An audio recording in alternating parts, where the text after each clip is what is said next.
Greetings everyone, and welcome back to another episode of Bite Size History on History with Audrey D. In today's lesson, we are actually taking a side note into the 1935 Labor Day hurricane that hit the Florida Keys and the Florida West coastline. Now, this storm is one that I did research on several times over the years, and it's also one that was one of the most devastating storms in Florida history. If you are enjoying this channel so far, please make sure you are hitting that like and subscribe button.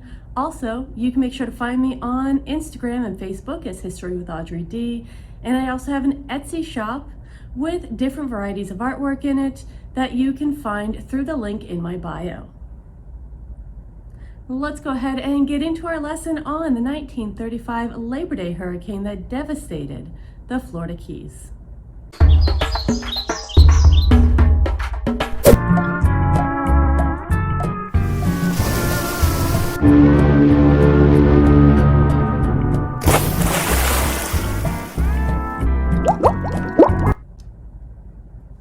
The year was 1935 and Florida was about to face one of its deadliest hurricanes in history, the Labor Day hurricane.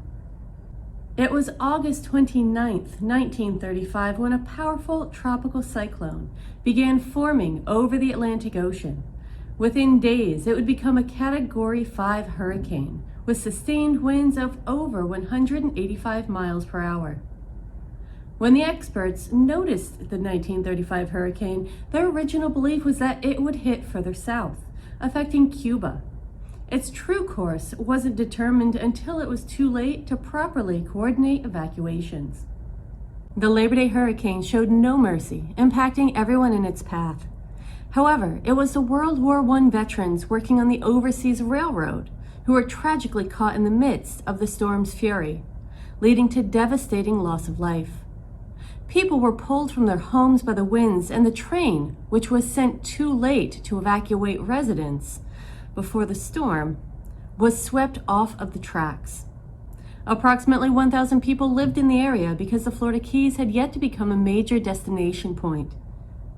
The reason for this was the egress out of the Florida Keys was limited to railroad, boat, or ferry.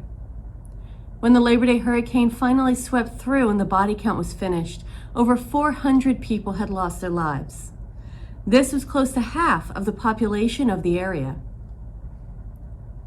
The famed Overseas Railroad, a remarkable engineering marvel connecting the Keys to the mainland, bore the brunt of the hurricane's fury. The powerful winds and surging waters tore apart the tracks and bridges, rendering the railroad useless. Except for the engine, all of the train's 10 cars were forced off the tracks and flipped when the surge hit. Some of the people on board were killed outright when the train overturned, while others were killed by the devastating storm surge. The hurricane struck on September 2nd, which was Labor Day that year, with immense force, leaving widespread devastation. At this time, Ernest Hemingway was living in Key West and making his own preparations for the storm. As soon as it was determined that the area was going to take a direct hit, help was sent to evacuate veterans and other employees. However, the plan was executed too late to be effective. The train sent to bring them to safety didn't leave the station in Miami until almost 5 p.m. the day of the hurricane, and reached the area about the same time as the hurricane made landfall. The brute force of the Florida hurricane was so strong that it proved to be the kiss of death for the Flagler Overseas Railroad. The Overseas Railway he'd successfully completed just 23 years earlier was so severely damaged, repair was no longer a viable option. Flagler's Folly ceased its operations in the Florida Keys forever. There were a number of influences that led to a higher death toll from this storm. These included a delay in orders to send for the train to evacuate residents and World War I veterans that were still on the islands of the Florida Keys. While residents had some knowledge of hurricanes, many chose to evacuate before the storm. Many also stayed in their homes and shelters, believing that they could weather this storm. The night the hurricane hit, the barometer is reported to have dropped to ranges of 26.75 to 26.98, which, if confirmed, would constitute not only a new record in the Florida Keys, but also in the United States. While the Weather Bureau in the Keys had knowledge of this storm, there was a great deal of hesitation in calling for an evacuation, which cost a greater toll on the lives of residents as well as the veterans working on the railroad. The storm made landfall at the Islamorada and Upper Matecumbe Key areas around 8 p.m. on September 2nd with 200-mile-per-hour winds, devastating the islands. It progressed mercilessly, inundating the islands with storm surges that reached up to 20 feet. By the next morning, the lower Matecumbe Key was submerged. Another factor adding to the 1935 hurricane death toll was that the government had numerous work camps in the area. Unemployed World War I veterans were housed throughout the Middle and Upper Keys and were involved in various construction detail projects arranged by the government, including the construction of the Overseas Railroad.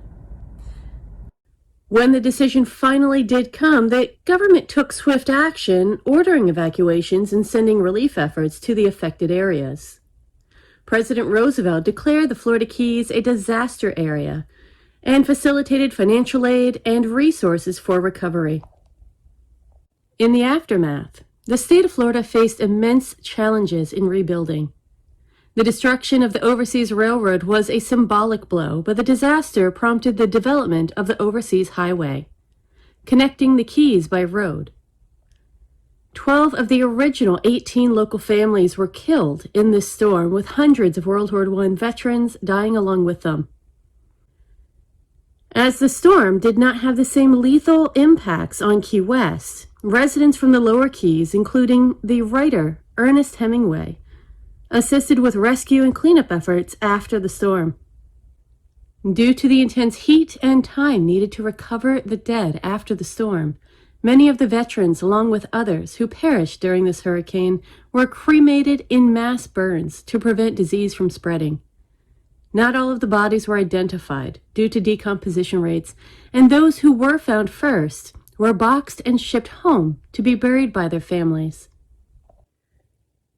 In the aftermath of this storm, Ernest Hemingway is also credited with writing an editorial which was published entitled "Who Murdered the Vets?" He was outraged by the World War I veterans who had been sent down to the Florida Keys during the peak of hurricane season. He knew that the U.S. government had sent these veterans down, and he believed and blamed the government for sending them down to die. Wind estimates ranging from 150 to 200 miles per hour hit the Keys, which devastated most of the area. Some of the descriptions of the bodies that were found were as if they'd been sandblasted.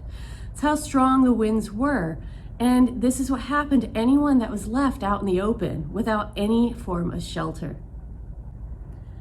There are most likely gusts of wind exceeding the 200-mile-per-hour mark, denoting this as one of the fiercest Category 5 hurricanes to hit Florida. The 1935 Labor Day hurricane left an indelible mark on Florida's history. It forever changed the landscape, economy, and the lives of those who lived through its ferocity. To commemorate this horrible event and the lives of those lost, a memorial was constructed in 1937 on Islamorada. It stands on the east side of U.S. Highway 1 at mile marker 82. In front of the monument is a crypt which holds the cremated remains of over 300 people who died during this horrible night. That wraps it up for today's lesson on the 1935 Labor Day hurricane that hit the Florida Keys. I hope you enjoyed this lesson. Again, it's one of my passions. I enjoy storm history, and I look forward to sharing more of these types of histories with you in the future. If you're enjoying this channel, please make sure you're hitting that like and subscribe button. Also, find me on Instagram and Facebook as History with Audrey D. And you can support this channel further through my Etsy shop. The link is in the bio. That is where I sell all of my artwork. Thank you so much for watching, everyone. I will see you in our next lesson.